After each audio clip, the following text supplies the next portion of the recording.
Okay.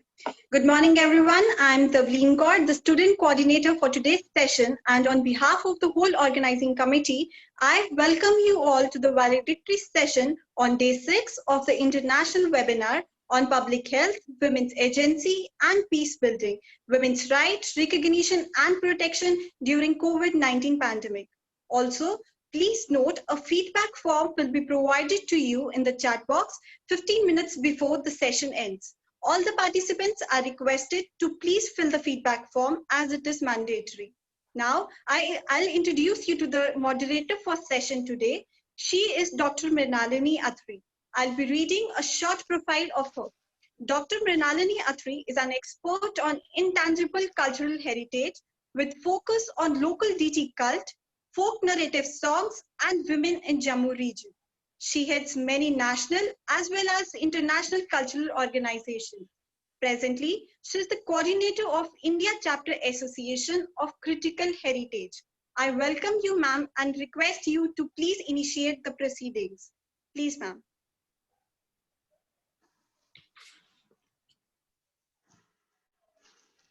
Thank you, Tavleen. Good morning, our esteemed guests and participants. The deliberations spread over the last 5 years have brought out many core issues related to women and pandemic to the forefront. And thanks to Yaksha Law School efforts. The pandemic itself brought in an explosion of commissions like disaster management committees and other ad hoc bodies, which are assisting the government to decide everything from where the economies reopen to how a vaccine will be distributed. So we are now in a new world with new conversations. However, the women who are 50% of the population, especially those from diverse backgrounds, must be equally represented in all these conversations. And what we have been working out during the last 5 days. Governments, both national and state, reach beyond the halls of power to engage with grassroots women's organizations whose understanding of marginalized populations can help ensure the official response leaves no women behind. Many governments have already done this with the groups as important allies in fighting against this virus. In itself, we find that members of the grassroots women organizations 100 million masks, 2 lakh PP kits, and 3 lakh liters of hand sanitizers. We need to emerge from this in all of its dimensions by recognizing that women are not just victims of a broken world, they can be architects of a better one. Now, to carry this conversation further, I request Ms. Ashima Kaul, founder of Yaksha, to summarize the proceedings of the day webinar. Over to you, ma'am. Thank you, Mrinalini, so much for that opening. And in fact, you've summed up the entire webinar sessions by saying that these were conversations that we had started. So indeed, and to sum up these conversations is a great challenge. So I just want to start with greeting every one of you and saying that I do want to see you. I do see you all as the new peace builders. So I'm sure that half of you been listening to the last 5 days are beginning to see yourself as peace builders now. So good morning and evening or late night in some parts of the world to dear sisters, men and women, homemakers, practitioners, academicians, policymakers from security sector, judiciary, media and think tanks who joined across the globe and are hopefully today with us from US, Canada, UK, Australia, Sri Lanka, Maldives, Nepal, and different parts of India to come together at very critical times in our lives with the faith that now is the moment for us to seize and to make choices. So we have a choice, either to revert to old patterns, habitual thinking, or we take a pause, reflect, reimagine, reboot, and question our question and gather courage, our will, intent to lean into a new future, which is unknown at the moment, but with faith, trust, and solidarity to listen deeply as to what is waiting to emerge. The webinar is a momentary pause to bring into our collective consciousness a moment of reflection and for us to see together the new question that COVID-19 pandemic has given us to ask. The last 5 days deliberations have been an attempt to seek, explore, and investigate this new question that would fill the gap or gaps that have been revealed, inequalities, iniquities, and discrimination. I so extend a pleasant good morning to my fellow speakers and stakeholders for today's valedictory, as they are a very important part of this entire process. It is an immense pleasure, and I am overwhelmed to share this space with Shabnam Shah Kamili ma'am, who will be joining us shortly, and with Seema Shekhar ma'am. I had the privilege to work with Shabnam ji recently during the lockdown and support her work in evacuating standard special needs people back to their homes from different parts of the country to Jammu and Kashmir. It perhaps wasn't a coincidence that diverse stakeholders, mind you, all women-led organizations or institutions, women like DIG Nitu Bhattacharya from Central Reserve Police Force, my fellow 100 women achievers, Ms. Monica Purohit from Indore in MP, as a sign interpreter expert, administrative heads of various departments, most of them headed by women, and Shabnam Shah Kamili ma'am herself, Yavcha, guided by me, came together to ensure integration to execute unique evacuations when we ourselves were under lockdown in a very timely and smooth manner. And I also want to acknowledge that few men played an instrumental role in supporting our initiative. Ms. Seema Kajuria Shekhar ma'am, so she has always been someone whom I looked upon with awe. She was my senior in college, and it's always been a pleasure to reach out to her for joining my spaces and initiatives. I, with your love and permission, proceed further. Greetings to Professor Satyendra Kumar and Professor Seema Sharma of the Law School, University of Jammu. This is a partnership which has the potential to be a change maker in our region, sir and ma'am, as we pass through its reorganization and transition to new formations. For us in this region, not only COVID, but this transition is an opportunity to begin processes of inclusion, justice, and good governance together. I had thought of sharing the report of the last 5 days with you all. The students are still working at it. 80% has reached me. It's huge in terms of content and value. I'm still absorbing and processing the gamut of aspects that have emerged during the last 5 days.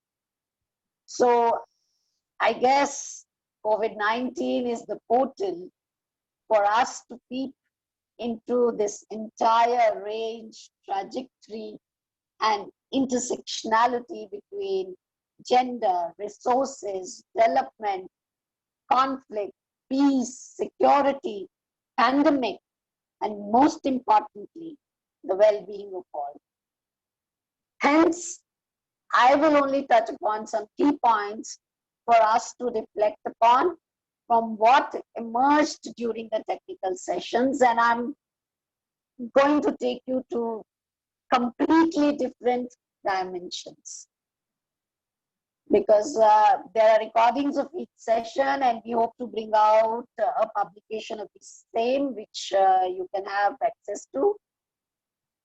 Hence, I will share a few thoughts that might help us to examine our personal or individual stated location in the given intersectionality that arose in the last 5 days.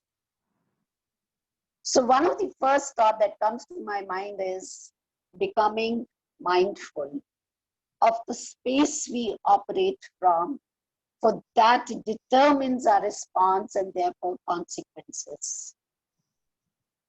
It is only when we, as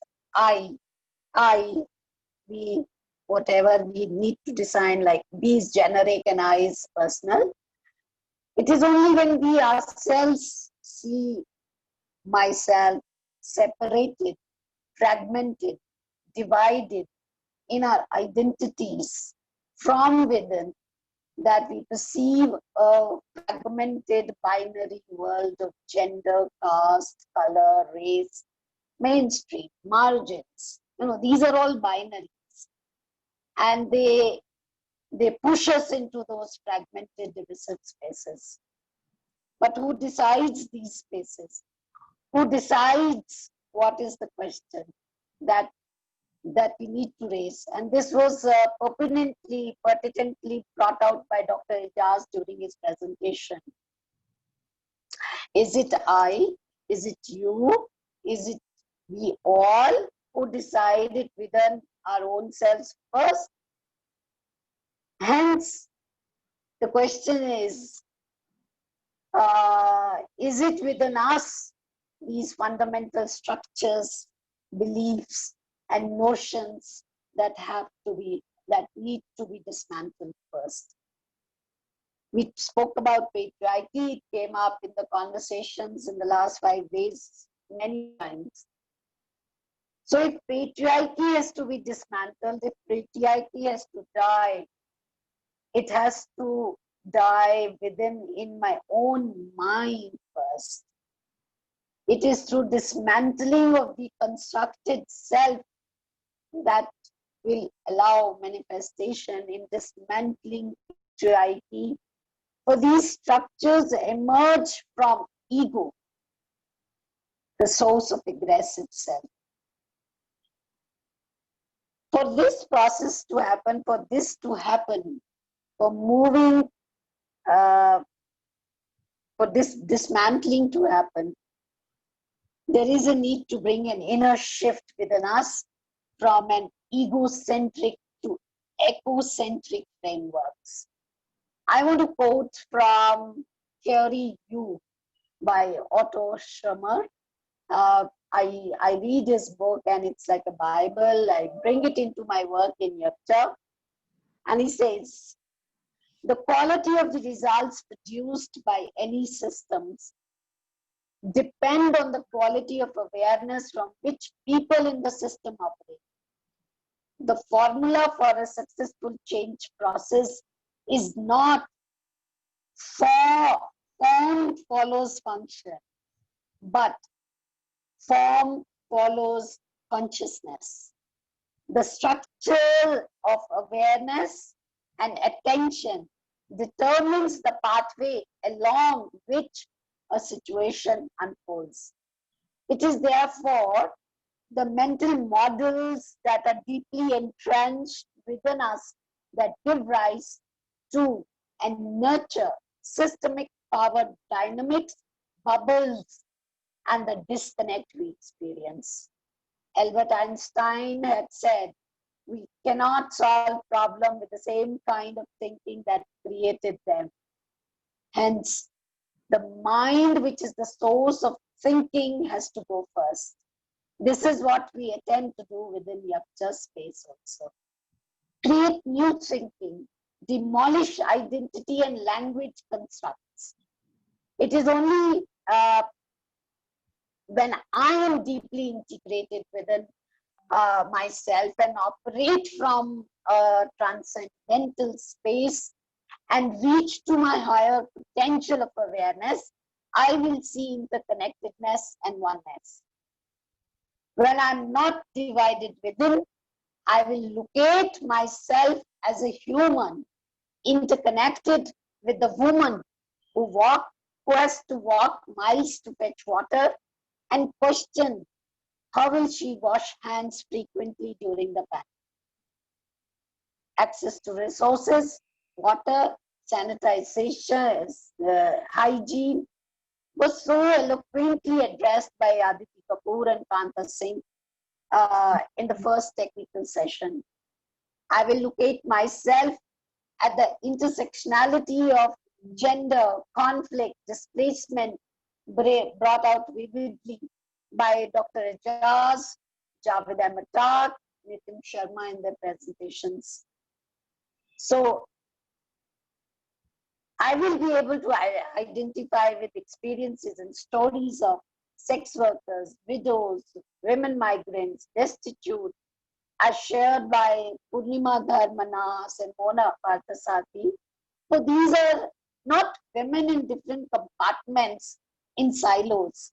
We are all of these stories. When there is diminishing of the gap between inner ego awareness and outer echo reality, we'll be able to comprehend what each of the presentations in the last 5 days communicated to us. Today's war is war of the parts with the whole. This war has to be jointly fought to dissolve, dismantle the parts for whole to emerge.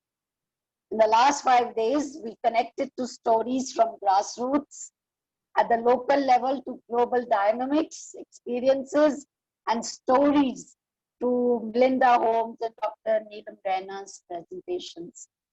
The webinar is the first step in that direction of a new collective leadership that links not only the stakeholders, but spaces from local to global. With this, I come to my second takeaway from the webinar. Form human connections, alliances, networks, partnerships for all of us to embark on a joint journey from seeing only from one perspective, which emerges from ego awareness, to listening, seeing, and experiencing from the perspective of others, particularly who, to our understanding, are the most marginalized and vulnerable. Let this vision be our guidance. Let this goal must be to co-sense, co-inspire, co-imagine, co-create a world for everyone and not just for few. And that brings me to the last takeaway. We need to practice mindfulness in our daily life and practice whether as a policymaker, legal expert, an academician, a journalist, an activist, practice to be mindful of the language of binaries, divisions, fragmentations, discrimination. We need to scrutinize the language for transforming the social displays. It is really, really crucial. And now when we have the new education policy, we need to ensure what kind of language we are constructing. So it is in this triple awareness that I share with you. Just as in the process of breathing, we inhale and exhale, and then there is a gap, the pause. It is in that pause and the gap, it is in that stillness that all binaries dissolve. So through that awareness, we will clearly see the question we need to ask and whom to ask. Josie Gardner raised it in her response in one of the, I think the second technical session. In fact, I look forward to the partnership with Josie Gardner and the research project that we are starting through both offline. Hopefully, we organize a retreat next year, and online dialogue. So this project is about exploring this whole journey from inner ego-centric frameworks to outer echo reality. And as a peace builder, where do we locate peace in the midst of today's crisis and disconnect? I think I will have to stop here because I'll be tempted to take you all into my workshop and start a workshop here. So I'm getting into that mode. So better stop. In the end, I would like to reiterate that I, as an individual, locate myself as an individual, as a human, as a woman, as a peace builder, at the both vertical, horizontal intersectionality of gender, conflict, pandemic, caste, privilege, mainstream, whatever we need to define ourselves as, or how we perceive ourselves and where we are located. In the space that I'm located and the way I see myself, I'm able to connect to every other woman, man, woman on different locations. And therefore, I aspire to build networks through technology, for I see the world not in silos, separated in parts, but as a whole. Thank you for being part of this pursuit and this journey. Thank you so much. Over to you, Minali.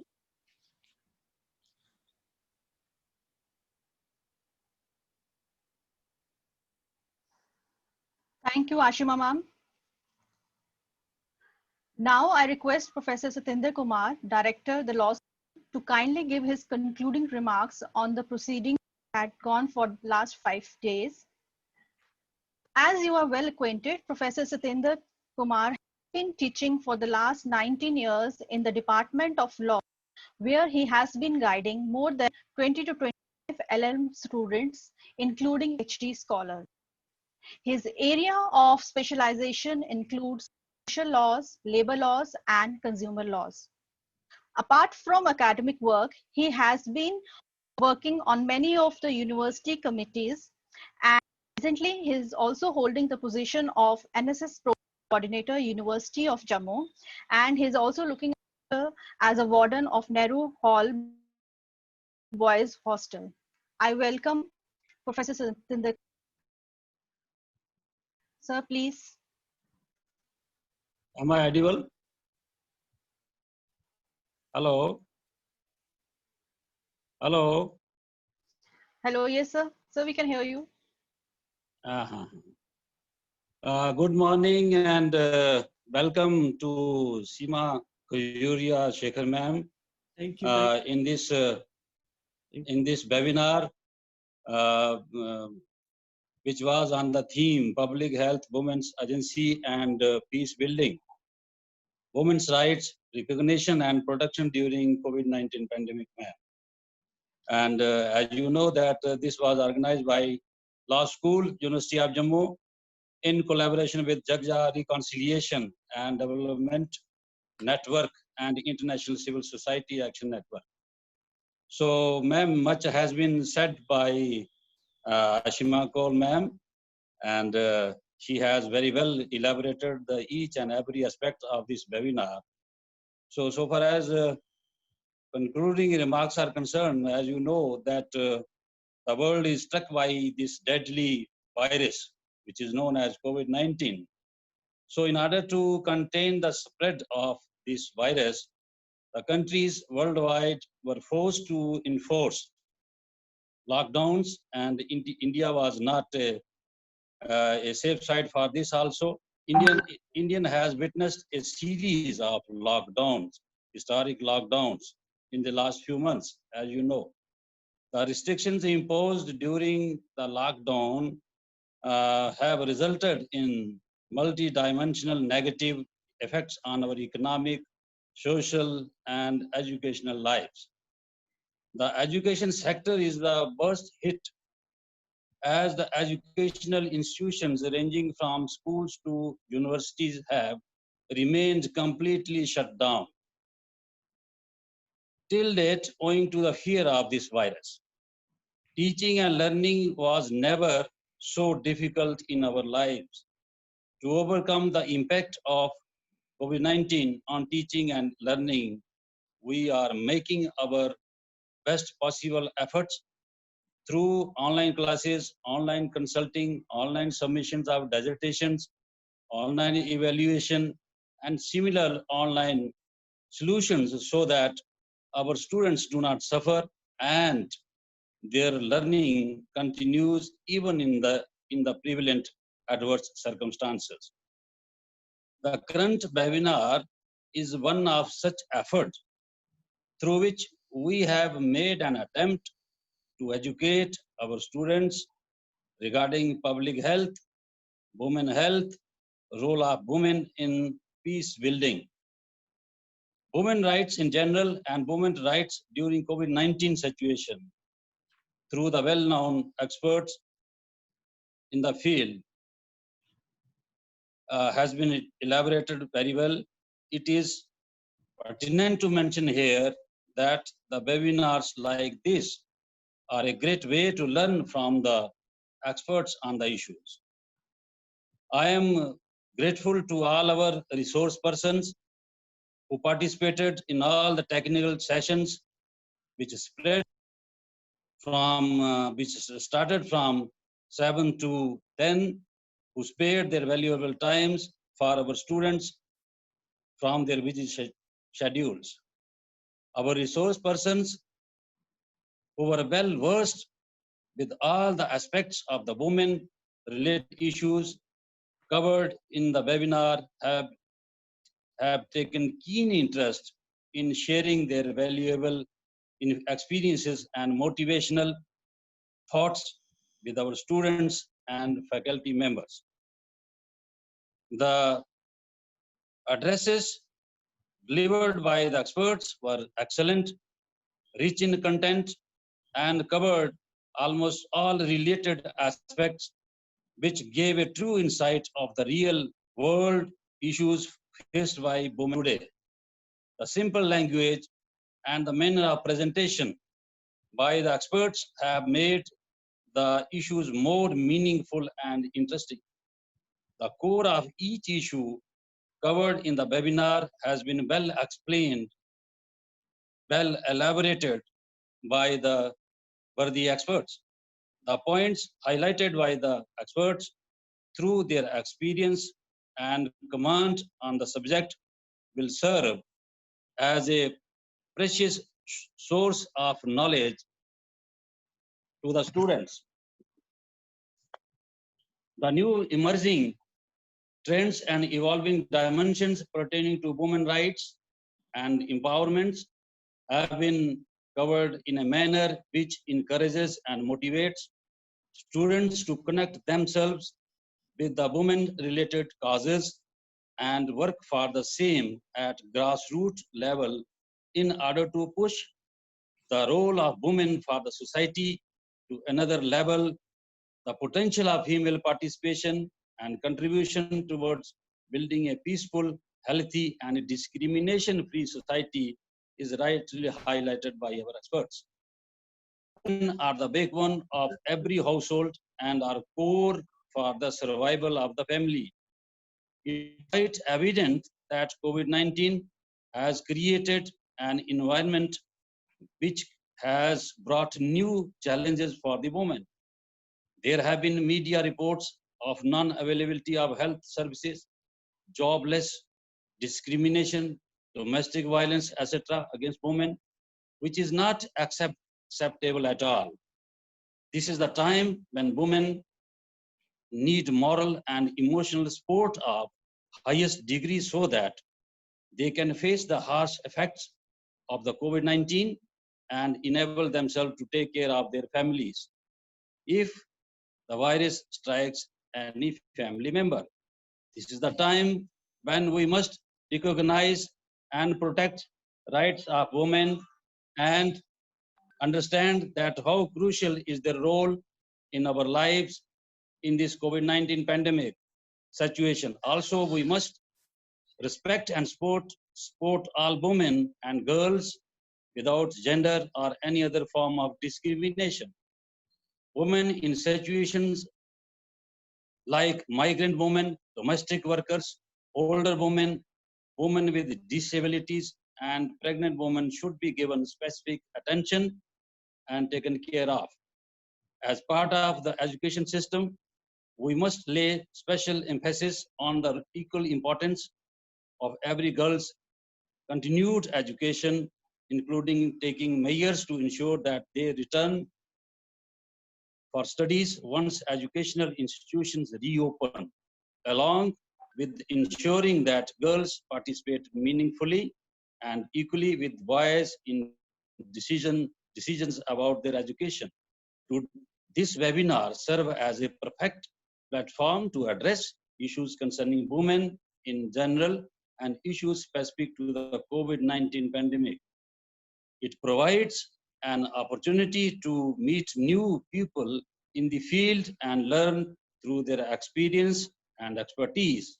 It has also given a chance to the students to interact with the experts and clarify their doubts. It enables students to expand their network and widen their reach. It is also a new way to create new memories. It gives me immense pleasure to see a large number of students participating in the webinar. The students, despite of the connectivity issues, have shown great interest in learning and expressions of thoughts via this webinar. The young energy channelized in the right direction has the potential to bring reforms in the field of women empowerment and women rights. I hope our students one day, through their hard work and dedication, will contribute significantly in bringing a social order wherein women would get their dues without any discrimination and their rights get protected and recognized to the highest degree. The past was dominated by males. The present is the era where women have started to recognize their potential and value, and the future, without any doubt, completely belongs to the woman. I am thankful to Jagja Reconciliation and Development Network and the International Civil Society Action Network for their support and valuable contribution in making this webinar a grand success and a source of learning for us. This webinar has proved us with the much needed information and understanding ranging the core issues related to women empowerment and women's rights. I personally and on behalf of the Law School family appreciate your valuable efforts and hope that similar events will continue to take place in the near future also. I also appreciate the efforts made by the faculty members and also who in one way or the other way was interconnected with this webinar in making this event possible and successful. So once again, I thank you. I welcome everybody who participated in this webinar in order to make this a great success. Thank you. Thank you very much. Thank you, Professor Kumar. We have our special invitees, Madam Seema Shekhar and Madam Shabnam Shah. They are two different fields of judiciary and civil education, and they will be sharing their own perspective with regard to women and this pandemic. Now, first of all, I invite Madam Seema Shekhar, Additional Attorney General, High Court, Jammu and Kashmir. Now, though Madam Seema needs no introduction, but for the new people and the audience present here, I may read out her introduction. With a brilliant academic record, Seema Shekhar has carved a niche for herself in the field of law and practice.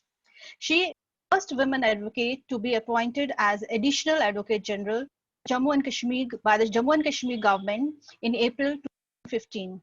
She is not only a dynamic lawyer, but also active member of various professional bodies and of directors, Jammu Central Cooperative Bank Limited. She is also a member of complaint committee under Sexual Harassment of Women at Workplace, Prevention, Prohibition and Redressal Act 2013 for employees of Social Welfare Department, Jammu Province. She is also on the Academic Council of Government College for Women, which is an autonomous institution, and also is a member of the governing body of Association for Sexual Health in India, Jammu and Kashmir chapter. She is also actively associated with the programs of Jammu and Kashmir State Legal Services Authority. Her past assignments include as member High Court of Jammu and Kashmir Gender Sensitization and Complaints Committee for Jammu Wing of High Court 2018, as a member of Jammu and Kashmir State Supervisory Board constituted under Jammu and Kashmir Preconception and Pre-Sex Selection Prohibition and Regulation Act 2002, where she was a member from 2011 to 2019. She is also a member of the Jammu and Kashmir Consumer Protection Council constituted under the Jammu and Kashmir Consumer Protection Act 1987, where she was a member from 2015 to 19. She is also a member of the Managing Committee of Red Cross Society, Jammu and Kashmir State Branch.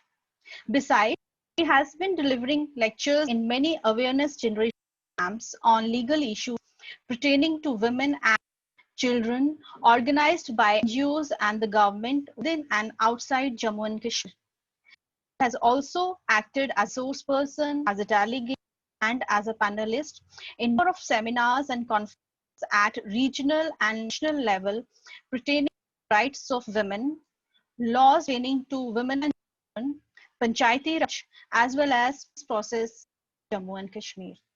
I welcome you, ma'am. Good morning, friends. I'm happy to be a part of this well-thought-of webinar. Women's rights and empowerment is a subject very close to my heart. And COVID-19 has impacted women more than any other segment of society. All crises disproportionately impacts women, whether they are COVID-19 or terrorism or war or financial recession. Before I share my views on the subject, I must confess that there's always a disadvantage in addressing a gathering as intelligent as this one, intellectual gathering, after almost 15 illustrious people who have excelled in their fields have already addressed the gathering. Insofar as legal rights are concerned, there are plethora of laws available for protection of women right from the time prior to conception and to the period after she has departed. The Act, popularly known as the PNDT Act, prohibits sex selection, sex determination. Medical Termination of Pregnancy Act provides situations where a pregnancy can be terminated if the opinion of one medical practitioner prior to 12 weeks and 2 medical practitioners prior to 20 weeks is not available, saying that the continuation of pregnancy would be harmful for the woman, or there is a grave risk of the child being born with mental and physical abnormalities, the pregnancy cannot be terminated. We have lot of penal provisions, right, from abduction, rape, stalking, acid attacks, murder, all covering the body of the woman, in addition to the provisions with regard to the domestic violence. The speakers prior to me have all given in detail, especially Dr. Seema Sharma. I heard part of her lecture. Details about what rights the Constitution gives to the women, what protections the penal laws and other laws provide to her, and I need not go over them again and again at the cost of the time of this illustrious gathering. But what I want to stress is, why so many laws for the protection of women?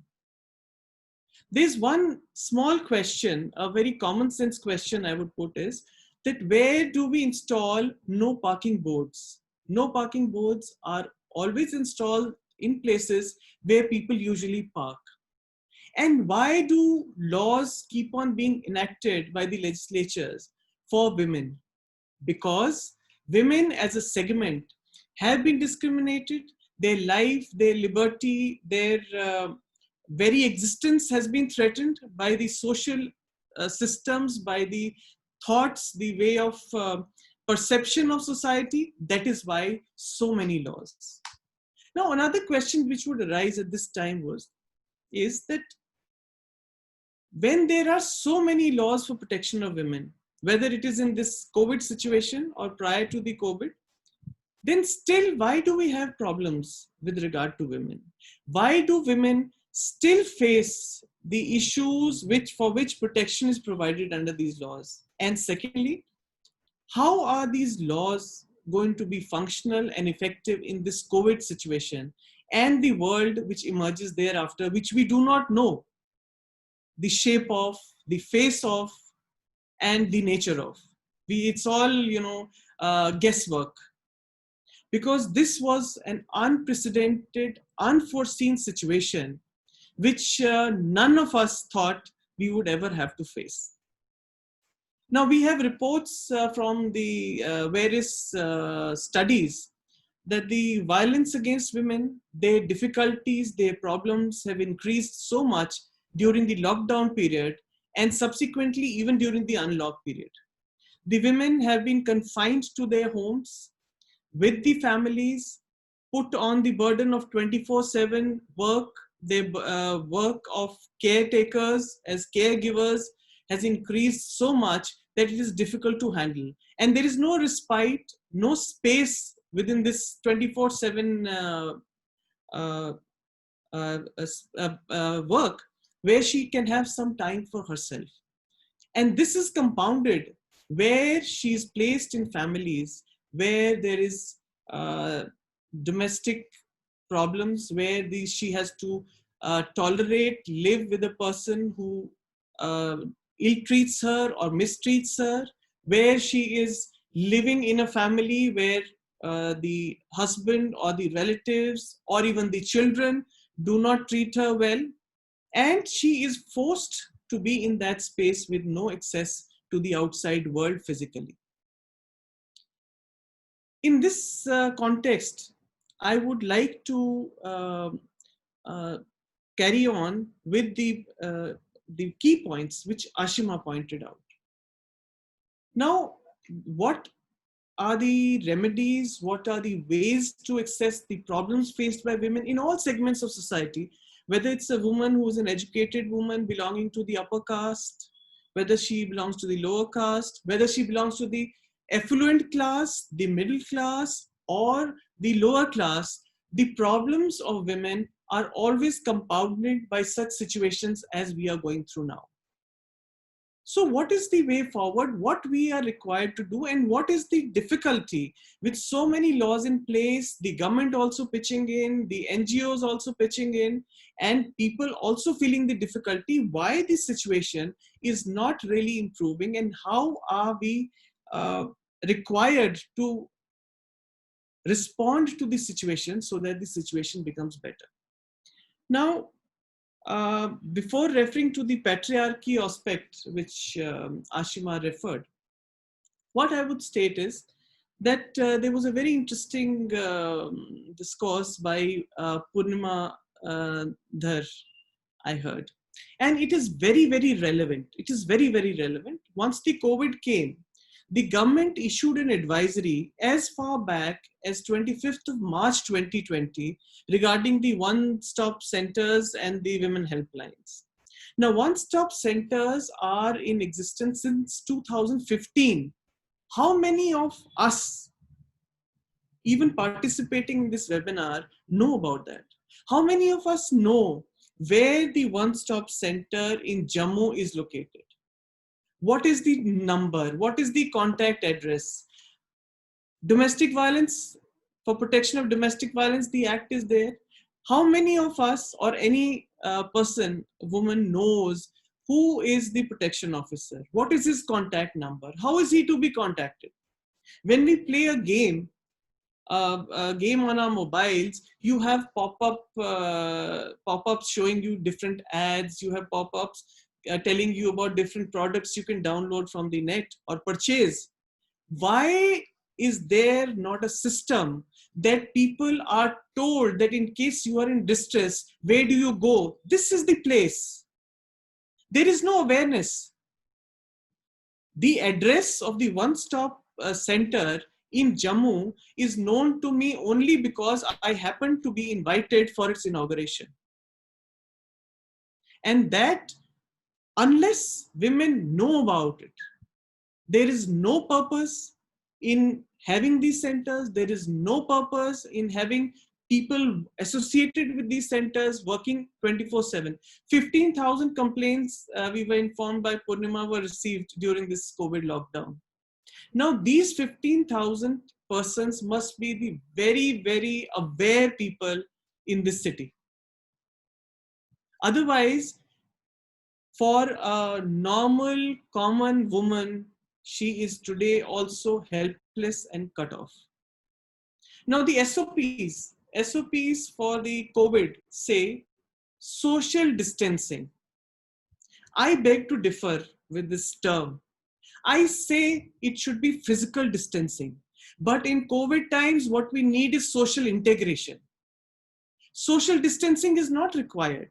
More than ever, and for women especially, what we need is social integration. We need to be parts of social groups. We need to interact with each other. We need to respond to each other. We need to take care of each other's problems. A very good initiative was started by the women lawyers of Delhi, called a virtual canteen after one of their colleagues committed suicide. You see, because a canteen in the life of lawyers is a very important place where they sit and discuss and talk. Otherwise, for us lawyers, the life revolves around the courts, the clients, and the briefs. We hardly get to meet our relatives. We even do not get time for our own children, but we interact with each other. So this canteen space is a very important space. So they created a virtual canteen so that the women lawyers could interact with each other. What we need today is creating of such spaces for women. Because physically it is not possible, because physical distance is to be maintained. But social integration can be there. They can be virtual, like you have kitty parties, they could be virtual groups discussing issues, discussing problems. The psychologists, psychiatrists, lawyers, academicians, educated women can reach out to other women. Now with the Aadhaar concept, the Aadhaar cards, this data is available with the government. Now they can set up small units which will contact a particular number of women in an area and interact with them, see whether they are facing any problems. You see, the society prior to COVID had changed so much. I remember number of times I would discuss with my friends that today women seek space for themselves. So we used to laugh, what kind of space do they want? But the concept we have to accept had emerged. Women wanted a space for themselves. Women wanted a life for themselves. Women wanted to pursue their own dreams. Women wanted to do what they liked. Now with this COVID situation, there is a kind of embargo on everything. You are just pushed in closed spaces. You don't have space for yourself. You don't have time for yourself. You don't have the freedom to go where you want. You don't have the freedom to do what you want. So in those places, there has to be a social group created which can interact. Further, earlier in the villages and the small towns, the society was so close-knit that if a woman had a problem, from her husband, from her children, from her siblings, there were always people available, the elders of the society, whom she could approach and tell. And they had the authority, the right, and the command to tell the oppressor that don't do it, and the oppressor would listen. Now, today the times have changed. You cannot go to your neighbor's house and tell the man there, don't misbehave with your wife. He says it's not your problem, because my home is my kingdom and I am the king. You can't dictate to me. Now, in these situations, the authorities like the police, the judiciary have to chip in.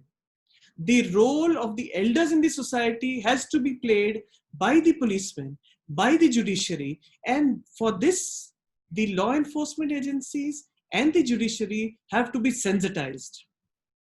Now, in this pandemic, we were very lucky that our division bench, headed by a very illustrious judge, Honorable Justice Geeta Mittal, thought about the problems faced by women during COVID and gave directions to the state government to take certain steps for creating dedicated spaces where they could go and complain, for thinking whether they could create a kind of a fund for providing for the women.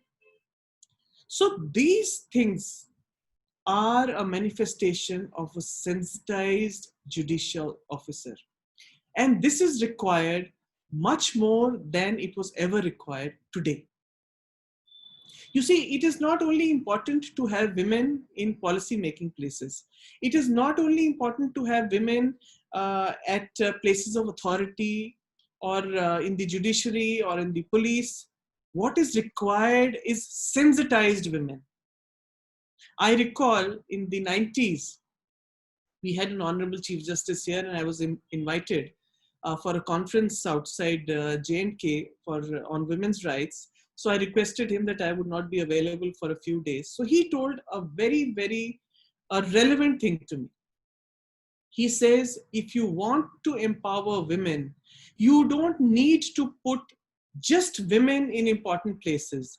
You need to put sensitized women in important places.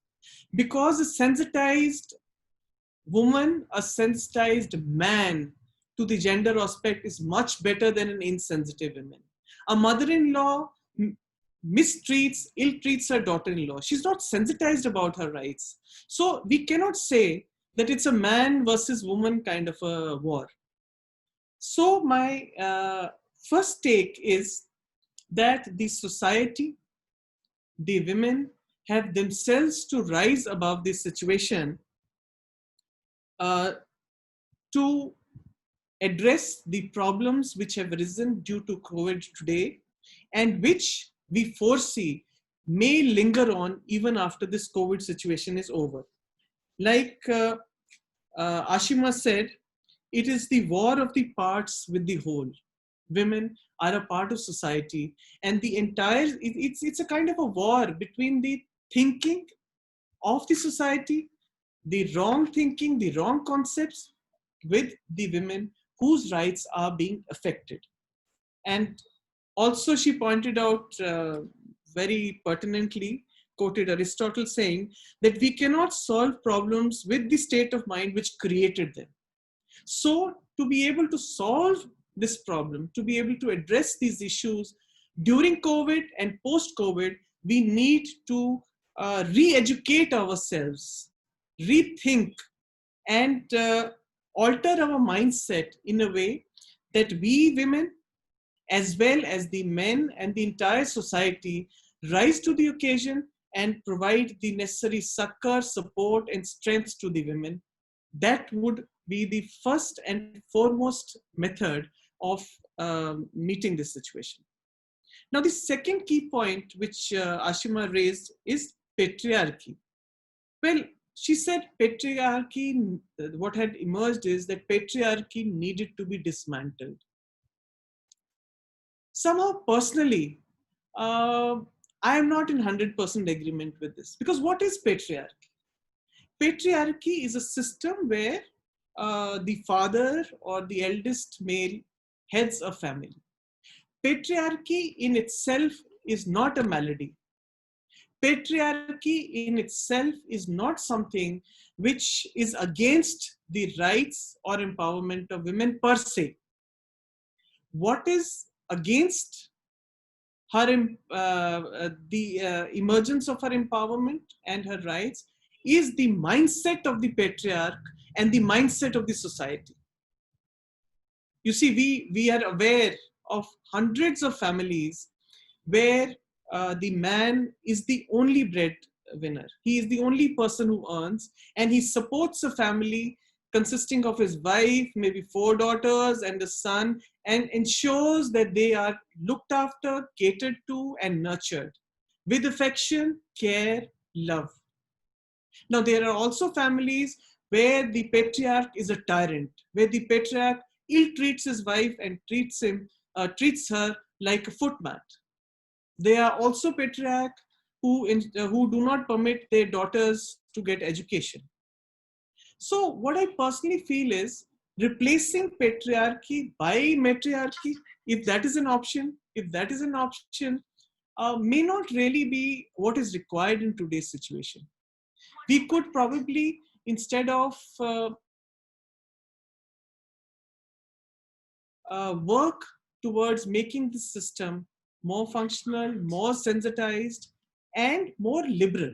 Like, we are aware of numerous families today where both the man and the woman work, the husband and the wife both work. And in many cases, the wife is earning more than the husband.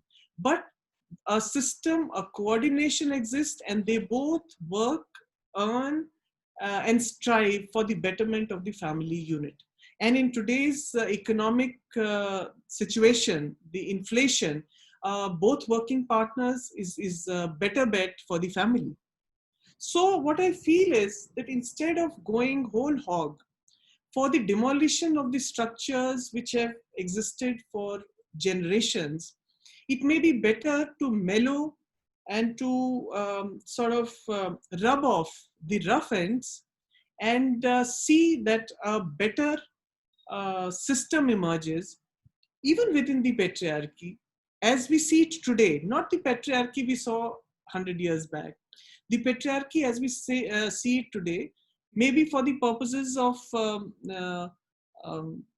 legal systems or the methods, like assuming that from the father is the head of the family, so we have a ration card where the father's name is on top. Though, of course, now we even have ration cards where the woman's name is on top. We have forms to be filled up for school admissions where the mother's name is mandatory to be disclosed. So things are changing, but they need to change more. They need to change more to the extent that the man has to share the burden of caregiver of the family also, which many men today are doing. It's not a universal phenomena that today men are not sharing the work with the women. Many homes, the sensitized men are doing it. So this can be changed. This can be changed by us, by the mothers, by bringing up their sons in such a way that they understand that women also have a right and they also need their own space. And there is no work except of course what the God Almighty gave of nurturing and delivering a child, that is to be excluded only for women. The basic requirements don't need to be fulfilled only by the women. Then the another aspect which Ashima pointed out was from human to form human connections. This aspect, of course, I addressed earlier, because this is what I sincerely believe is what is required in today's COVID situation and also post-COVID. Then, of course, the third key point raised by her was practice mindfulness in our daily life. So unless we are able to understand and perceive the problems faced by others, we would not really be able to address them. An insensitive society cannot come up to rise to the occasion to protect the rights of the women. Now, for women in all segments, the problems vary. Like she pointed out that a woman who has to go miles to bring water, she cannot be expected to be washing her hands all the time. Now, there is a problem. A woman who lives in a slum, a woman who is belongs to a BPL category, the government says a woman who does not have food, provide her food and shelter. Now, if the government provides her food, is it possible that the woman will consume the food herself and not give it to her children and husband? So because she is like a protective web in the social structure, she is the person who first, for her it is family first. For most women it is family first and she later. Even if she is given food, she will first feed her hungry children. She will feed her hungry parents. She will feed her hungry husband. And probably if there's leftover, she'll take herself. So the basic nature of a woman also makes her in a position which she is more vulnerable to the problems which arise in distress situations. So what I would say is that in the end, without taking more time of this illustrious group, what I would say is that while the fact is that all crises disproportionately affect women, it is also a fact that empowered and happy and safe women are the strength of a society. If this world is to face the crisis of COVID today and the world which emerges out of this crisis, it will be ill-equipped if it does not look to the problems faced by the women and if it does not address it. So unless we realize this, the future for this society, for this world is not very bright.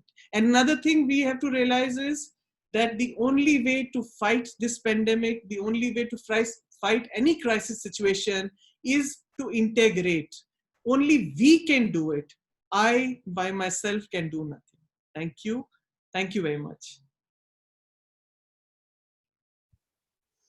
Thank you, Seema ma'am. Now I invite our other special invitee, Madam Shabnam Shah, KS officer, to kindly acquaint us with her perspective as an administrator. Madam Shabnam Shah is a senior officer of Kashmir Administrative Services cadre. In the past couple of years, she has shown exemplary leadership while handling some critically important verticals of Jammu and Kashmir's government, such as Technical Education Department, Integrated Child Development Services, etc. Presently, she is the Mission Director of Integrated Child Protection Services and is focused on developing child protection systems in the Union Territory of Jammu and Kashmir. Welcome, ma'am. Thank you so much, Ashma, and a very warm greeting of Janmashtami to everybody who is celebrating. I'm here as a woman primarily and an administrator, both.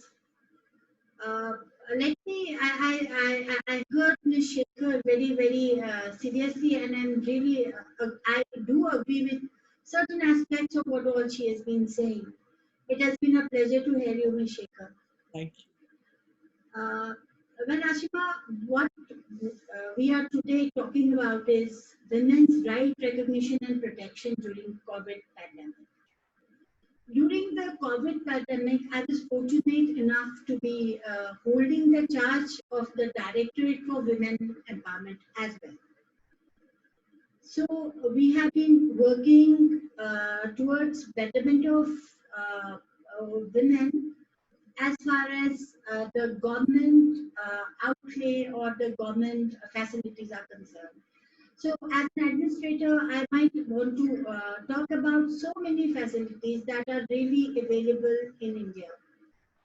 In the Indian subcontinent, the position of the woman, we have always been thinking that women is living in a abject disparity with men.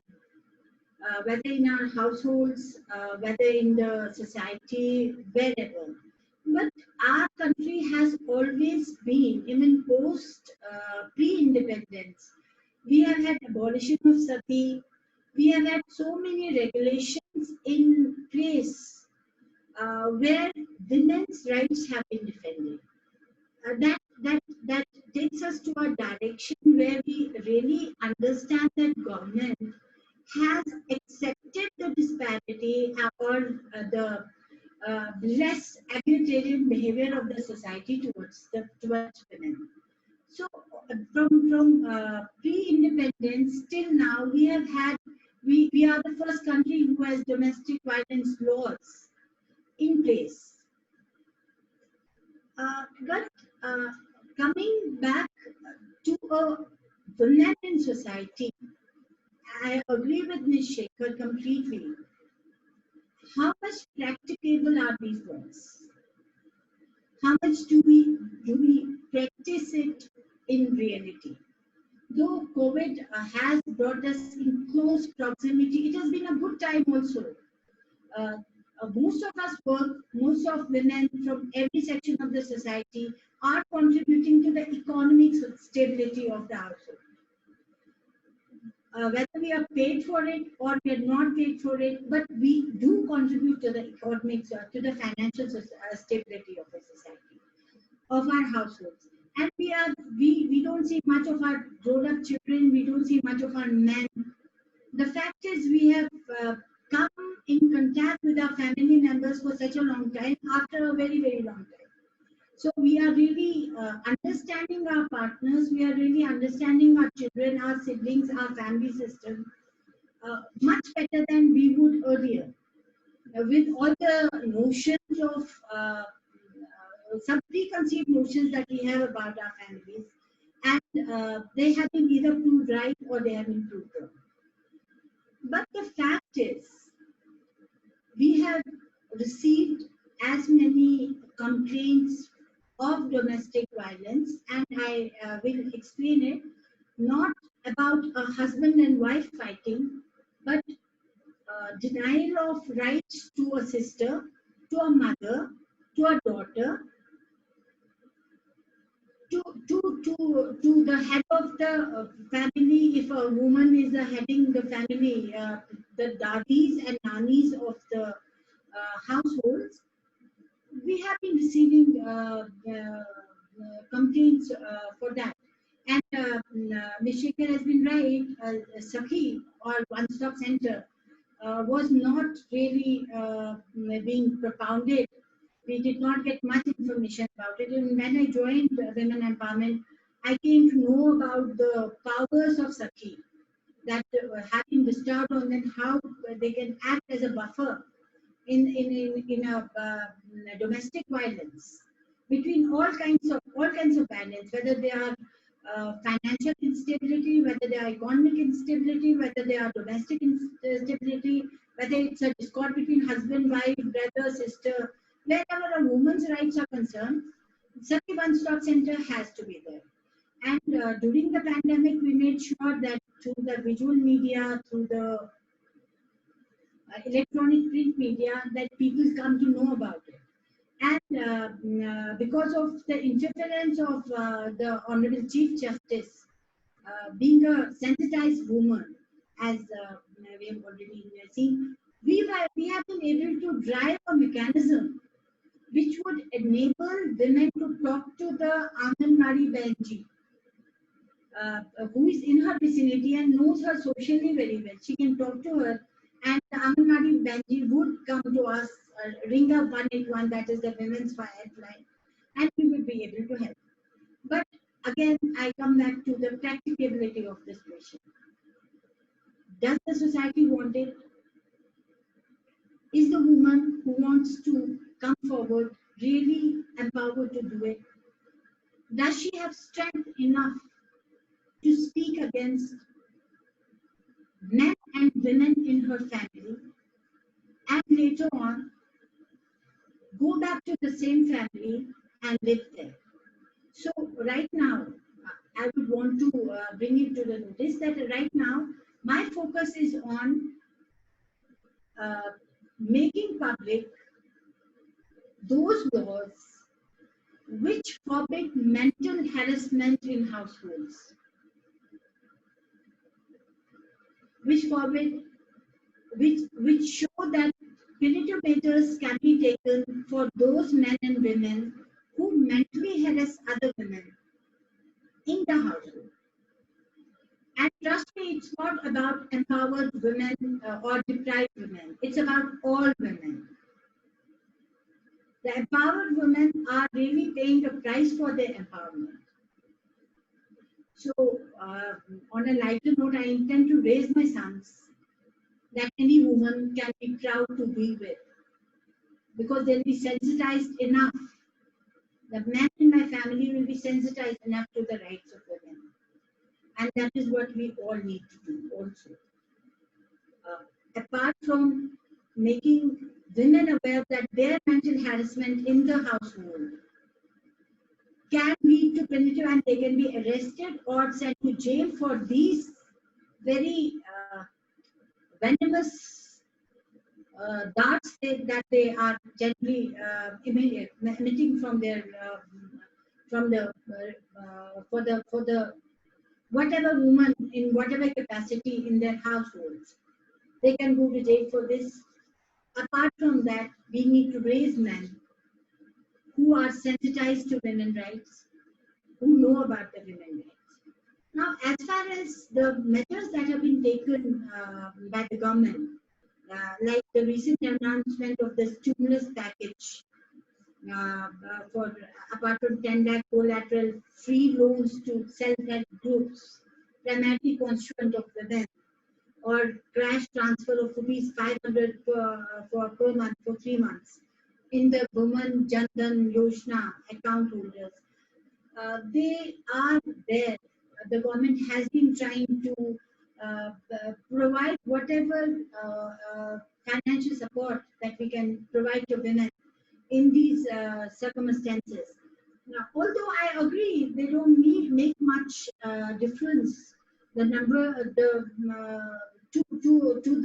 the household, we might think 500 rupees are nothing, but at the end of the day, when we are not earning, when the factories are not functioning, laborers had to return to their own households. When there is no money coming out from any other source, this 500 does make a difference to a woman's life for her family. Besides that, women's role and empowerment at her own ground, where she is in absence of the men in her family, she has taken over the traditional role and ventured out of house to take part into families, which is a reality of rural India. They take part in farming, especially as decision makers in absence of men. So when the men come back, when the migrants come back home, they are already frustrated for lack of money. They have to take it out on the women, and women really there are at a loss. They don't know where to go. They are at a loss. They have been the decision makers, and all of a sudden that power is taken away from them, and they are at a loss. They don't know what to do with their lives anymore, because the decisions most of the times have been converted into reality. They have been working into purchase and use of seed. They have been working in purchase and use of pesticide. They have been involved in purchase and use of fertilizers. They have been taking decision on formal and informal credits. So above all, women do traditionally work as laborers in agriculture in India. So that all of a sudden, from decision makers, the rural women are suddenly rendered useless, and they are coming back to their. They were always performing the duty of the house caregiver, or they have been performing a duty of the family raiser. They are reduced. The powers are taken away from them, and at this point of time, the kind of mental trauma they might be going through. They are confined to their homes. The power that they would yield for 9 months or 10 months when the husbands, the father-in-laws, or the dominating man in the family, the people who would take decision are away. And when they come back, they really need some kind of a mental counseling. Where does this mental counseling come from? What can we do as a society to help these women? Can we really take a decision in this fora about it? Do we really have a answer to this in this fora? Because we don't face that kind of social instability in our lives. Then we will again I'll talk about NGNREGA. NGNREGA, where women are laborers, they do work. What happens, it has come to notice from various research papers that I have studied, in NGNREGA, whenever the money that is supposed to come to the woman's account, men hold the cards for them. Men go and they take out the money. So are these, again I come to this question, are these strategies that are formed for defense of women, or to make them financially sound, or to make them economically independent, are they really helping women? I will cite an example of Prime Minister's Matru Vandana Yojana. Prime Minister's Matru Vandana Yojana makes up for the wage loss that a woman goes through in the pregnancy. I have been heading the department of ICDS for some time, and whatever eventually happens, that you have to have the Aadhaar of your husband. That only you can open the bank account. And what happens once this 5,000 rupees goes to them, it is rarely spent on their food, it's rarely spent on them. More often than not, I have realized that it's spent by the man on some other thing, to buy an agriculture tool, and for the medicine of his parents, to buy food for the family, but it never ever comes down to the woman. As a result, we have not been able to restrain anemia in our lifetime. In our rural and urban area, 85% of women are suffering from anemia. What do we do as a society? Don't we need to stand up as a society, as women who are empowered, move down to those in our individual capacities? Why wait for NGOs and the government? Why not get up as a society, move down as a whole to those areas and make people aware that once this woman gets the adequate amount of food when she's pregnant and delivering, she will be able to deliver much more and work much more at a later stage. So that economically, when whatever she's contributing to the household, whether she's working on the fields without any remuneration, whether she's a labor, she's a laborer under NGNREGA, or she's doing any kind of petty household work. Don't we need to stand up as a society and ask and move to the concerned quarters, to the slums, to the rural areas, to the poor urban areas, and make people aware. All of us can perform that function as an individual. We don't need to belong to an NGO. We don't need to belong to government to do that. So what I'm coming, what my concern right now is the social responsibility all of us as men and women have towards the society. I'm very sure Yagja is already doing a lot of work, and we are really proud of. I come across a lot of work Ashima does, and we have been working together in the pandemic, restoring people to their homes, helping women, helping migrant women move out from J&K, and other migrant women come back to J&K. We have been doing that at individual levels. My appeal to all is, let us get together and reform the society, raise sensitive men, raise sensitive women, and make charity begins at home. Let us inculcate this in our children so that it spreads in the society. Thank you so much. Thank you, ma'am. Now we come to the conclusion of this webinar, and before that we would like to have a perspective from the student participants also, who have been so diligently listening to all the speakers and the resource persons. So let us now listen what is their takeaway from this seminar, the webinar. Now we have two students, Ratul Diman and Sabiha Beg, and first of all I'll invite Ratul Diman, and before speaking, Ratul, I'll request you to please introduce yourself to the audience. Good morning. Good morning. Am I audible? Yes. Good morning. Much respected Seema Shekhar ma'am, Shabd ma'am, worthy director sir, dignitaries, professors, eminent speakers, participants and friends. My name is Ratul Diman and I am student of the Law School, University of Jammu. In my capacity of being one of student coordinator, I'm going to present concluding remarks. Being a part of the organizing team of this webinar was perhaps a new experience in itself, since all of us were located remotely and it was only the technology on which we all were relying to coordinate and collaborate. And also because of the virtual nature of these sessions, it's possible for us to connect with eminent speakers having rich and diverse experience.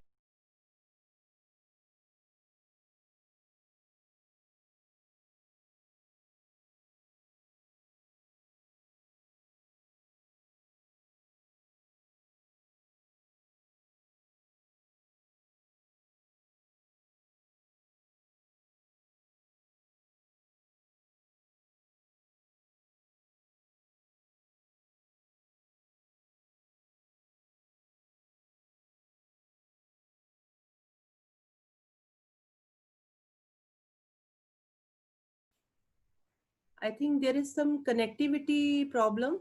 Mernalini, I think we can ask another student who wants to share his views. Yes, right? yes. In the meantime, Sabiha is there? Yes, ma'am. Am I audible? Sabiha?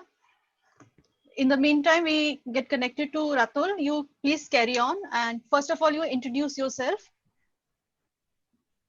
All right, sure. Hello, everyone, respected chair members, speakers, and all the participants present here. I am Sabiha Beg, and I am a Yagjai. I've been a part of Yagja since 2017, and I'm really thankful for having this opportunity to be a part of this webinar. It was a very informative and a very knowledgeable webinar, and having various and different perspectives of all the people around the world and the people who are working in the foremost and the upfront platform of solving these issues. It was really informative and knowledgeable, as it exposed to us a lot of issues and a lot of sites that were earlier neglected by me as a person and also other people who were a part of Yagja. So I'm here presenting few of the points that we Yagjites have taken from it. It's a compilation of of all other members also. So to be said very precisely and clearly, my and our takeaway from this webinar can be put in a 5-way process. The first step comes the enlightenment.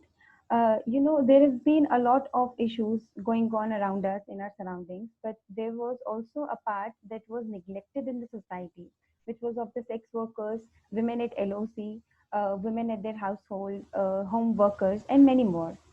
So to be enlightened about all these aspects and to be enlightened about these areas where women are being neglected, I'm not talking about the general neglection of women in that areas, but as a person, as an individual, I never really thought about the very limited area of this,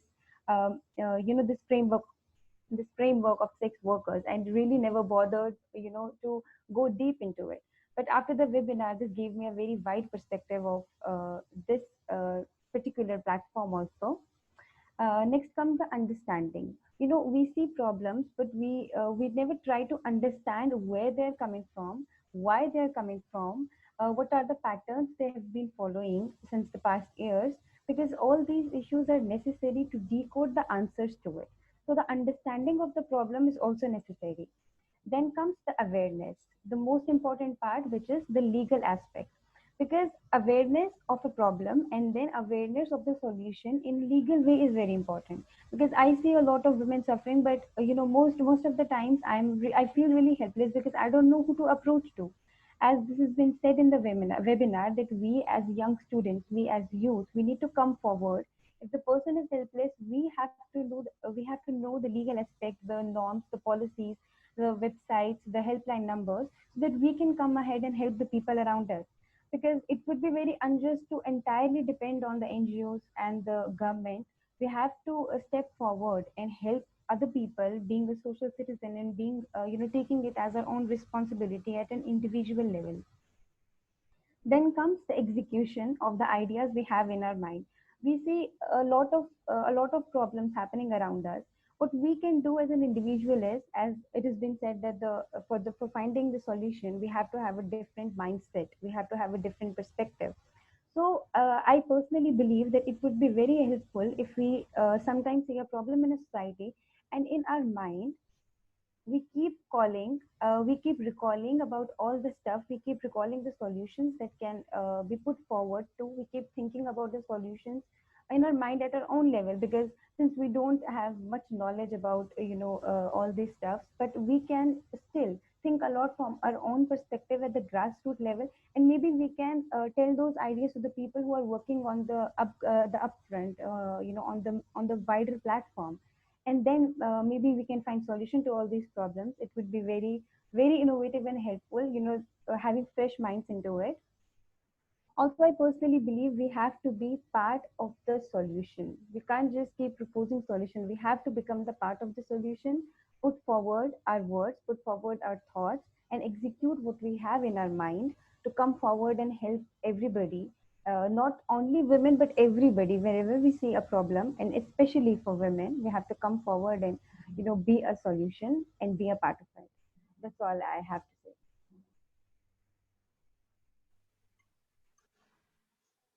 Thank you, Sahiba. I ask Ratul. Hello, Is Ratul there? Good Yes, afternoon. Ratul, please continue. Good afternoon. Sorry for the interruption. Nowadays, broadband is giving worse time. It's even worse than 2G. So I was good afternoon once again, respected chief guest, Madam Seema Shekhar ma'am and Shabnam ma'am, were the directors, sir, professors, eminent speakers, participants, and dear friends. My name is Ratul Dhiman, and I'm student of the Law School, University of Jammu, and in my capacity of being one of the student coordinator, I'm going to present concluding remarks. Being a part of organizing team of this webinar was perhaps a new experience in itself, since all of us were remotely located and it was only technology we were relying upon. And only because of this virtual nature, we were able to connect with eminent speakers having diverse and rich experience all across the globe. I believe to initiate a dialogue on public health, women's agency, and peace building in the backdrop of COVID-19 pandemic was the dire need of the time, and this aspect was missing in the discourse around the pandemic. Also, looking public health in backdrop of pandemic through the gender perspective was truly a remarkable contribution which was made by various speakers in the 6-day webinar session. The diverse areas of discussion span from basic issues like water, increased domestic work due to unavailability of domestic help, to much sensitive issues like domestic violence, spur in child marriages, and aggravated marginalization among persons with disability, sexual minorities, and sex workers. New findings were specifically highlighted, and also practical solutions were put forward by the speakers. All the open house discussions were quite democratic, wherein disagreements and dissents were respected wholeheartedly. Although the pandemic in itself had a cross-cutting effect on all, but in terms of consequential vulnerability, it wasn't even for all.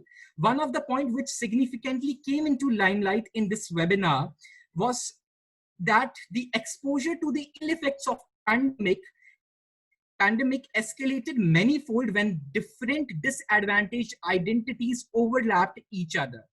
Another thing which is clear from this webinar, that a lot more is required to be done to strengthen the grassroots institutions like panchayats, Anganwadi centers, shelter homes, women and child development centers, as they are the foundations of the public health system. In this regard, non-profit organizations, non-governmental organizations, along with students, scholars, and academicians can contribute to a large extent. Also, general public needs to get more sensitized towards these issues. And yes, we all together with our collective and persistent efforts can bring an exceptional change. With this, I'll conclude myself. Thank you. Thank you, Ratul. Now I invite Dr. Seema Sharma, Senior Assistant Professor, the Law School, University of Jammu, to formally present the vote of thanks. Seema ma'am. Thank you, Mrinalini. Very good afternoon to all of you. I feel very honored to propose the vote of thanks on such a momentous occasion on behalf of the Law School, University of Jammu, Yagja Reconciliation and Development Network, and International Civil Society Action Network.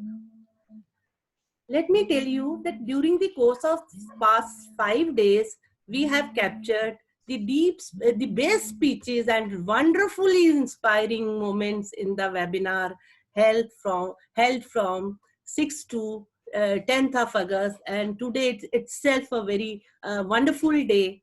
So first of all, I would like to thank Madam Shabnam Shah and Madam Seema Shekhar for making it convenient to grace this occasion by delivering truly pace-setting and very keenly perceptive special address today. In spite of your preoccupations, truly, said Seema ma'am, women need to be sensitized and she has to integrate herself. And rightly pointed out by Shabnam ma'am, women has to raise her perception as a woman to reach the benchmark. It's a privilege for me to apprise you that from 6th to 10th, we were graced by various eminent and renowned speakers across India and abroad. Starting from the inaugural day, our heartiest thanks extends to Professor Manoj Dhar, Vice Chancellor, University of Jammu, Madam Bala Jyoti, District and Session Judge, presently Judicial Member of J&K Special Tribunal, and Madam Neetu Bhattacharya, Deputy Inspector General of Central Reserve Police Force, for setting the tone of the event in inaugural session. With such a majestic beginning to the webinar, with their profound thoughts and perspectives, we all are very much really inspired to making this webinar a highly impactful event. Coming to the first technical session, we had Miss Melinda Holmes, Mrs. Kanta Singh, Dr. Neelam Rana, Miss Aditi Kapoor, and Mrs. Garima Dutt. I must express my deep gratitude to all 5 lady speakers for bringing out the imperatives of credible and effective strategies on public health, gender impact, and role of the stakeholders, and Women Alliance for Security Leadership too. Your illuminating thoughts and ideas gave further food for the thought to all the attendees. We profoundly thank eminent speakers in second technical sessions, Mrs. Vishakha Dharamdas, Dr. Mariam Shakila, Dr. Luna, Mrs. Archana Kapoor, and Josie Gardner. Your inspiring speeches highlighting Sri Lankan, Nepal, and Maldives perspective enthralled the audience and were intellectually stirring, incisive, and truly insightful. Thank you for being the catalyst of this event. I would also like to take this opportunity to thank all the distinguished speakers of our third technical session, Professor Poonam Dhawan, Dr. Sapna Sangra, Nitin Sharma, Naveed Para, and Snigdha Shekhar Bakshi.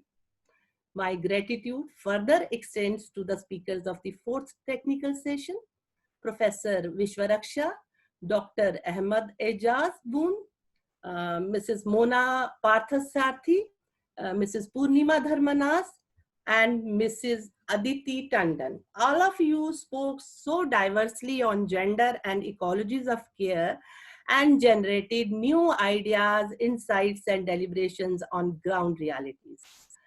Ladies and gentlemen, let me tell you that we are delighted to have in all 4 technical sessions distinguished experts and resource persons of national and international eminence who were so well versed in their fields, their rich experience, expertise. They have provided important insights on strengthening the national and international mechanism as a mean of promoting gender justice during COVID and after COVID. In my opinion, digital technology is a very useful instrument to enhance and to stimulate such prestigious webinar, and I will fail in my duty if I do not put on record wonderful assistance and coordination extended by Legume Walks in the infallible and smooth conduct of the webinar. Thank you so much for lending a helping hand in our inexorable and indefatigable pursuit. Thank you. I would like to thank our audience without whose participation and involvement such event would not have reached its ultimatum. Last but not the least, my gratitude extends to all those without whom it would not have been possible to hold collaborative and joint venture of such scale and magnitude without the sincere and untiring efforts, unflinching commitment of our team of journalists, esteemed colleagues from the law school, and especially the young students from the law school and Yagja, who have really worked day and night to make it a success. I thank one and all for your heartfelt contribution towards making this webinar a huge success.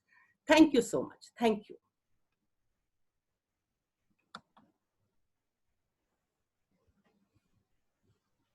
Over to Mrinalini.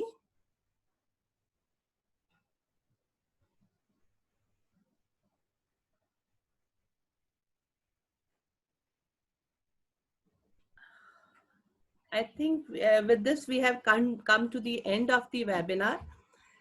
Thank you all for being with us for last 5 days, including today. So thank you so much. Thank you.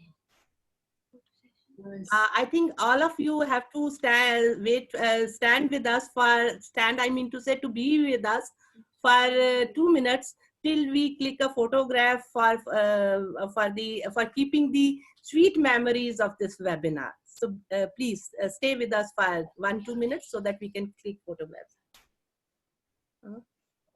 And please click on your videos so that we can see you also. It's very important because it happens to be a virtual mode through which we are connecting ourselves. So switch on your videos so that we can see you.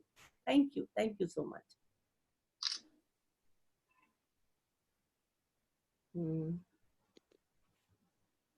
So you were a wonderful audience. Thank you so much once again. And thanks a lot. I have no words I'm speechless to convey my thanks to both the ladies who have spared their valuable time, ma'am. Your invaluable suggestions and recommendations will always help us to go further, and we'll definitely put these recommendations before the appropriate forums that they should be redressed. Thank you so much once again from the Law School, Yaksha and ICANN. Thank you. And thank you very much also. Thanks. Thank you, Seema, and thank you, Shabnam ji. Thank you. Thank you. Thank you.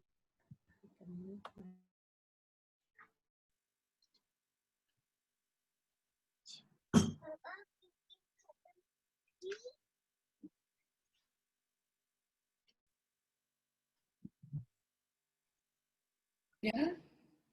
Is the photos done? Yes, ma'am. Okay. Thank you, everyone. Thank you, Seher, and thank you, Yaksha team and Law School team. Thank you so much. Thanks, Ash. Yeah.